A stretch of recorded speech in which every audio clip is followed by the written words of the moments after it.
1993 പുറത്തിറങ്ങിയ മലയാളത്തിലെ എക്കാലത്തെയും മികച്ച ചിത്രമാണ് മണിച്ചിത്രത്താഴ്.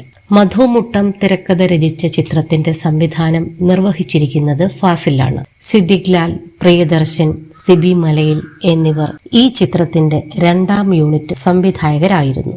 ശോഭന, മോഹൻലാൽ, സുരേഷ് ഗോപി തുടങ്ങിയവർ പ്രധാന കഥാപാത്രങ്ങളെ അവതരിപ്പിച്ച ചിത്രത്തിന് ആ വർഷത്തെ ജനപ്രിയ ചിത്രത്തിനുള്ള ദേശീയ സംസ്ഥാന പുരസ്കാരങ്ങൾ ലഭിച്ചു.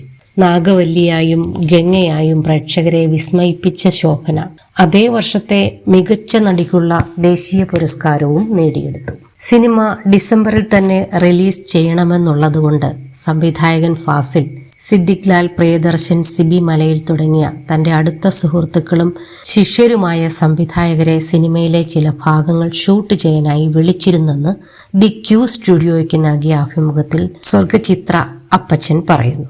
ഫാസിൽ ചില സീനുകൾ പ്രിയദർശനും സിദ്ദിഖ് ലാലിനും സിബി മലയിനും ഷൂട്ട് ചെയ്യാനായി കൊടുക്കുമെന്നും അവർ ഫാസിലിന് ഇഷ്ടപ്പെടുന്ന രീതിയിൽ അവ ഷൂട്ട് ചെയ്യുമെന്നും സ്വർഗചിത്ര അപ്പച്ചൻ കൂട്ടിച്ചേർത്തു.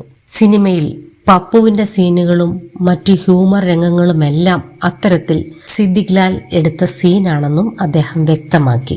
സിനിമയിൽ ഏറ്റവും കൂടുതൽ ചിരിപ്പിക്കുന്ന രംഗങ്ങളിൽ ഒന്നായ കക്കൂസിൽ പോണമട എന്ന സീനും ഷൂട്ട് ചെയ്തത് സിദ്ദിഖ് ലാലാണ്. ഹ്യൂമർ അസാധ്യമായി ചെയ്യാൻ കഴിയുന്നവരാണ് ഫാസിലും സിദ്ദിഖുമെല്ലാം. കോമഡിയുടെ ആശാന്മാരാണ് സിദ്ദിഖ് ലാൽ.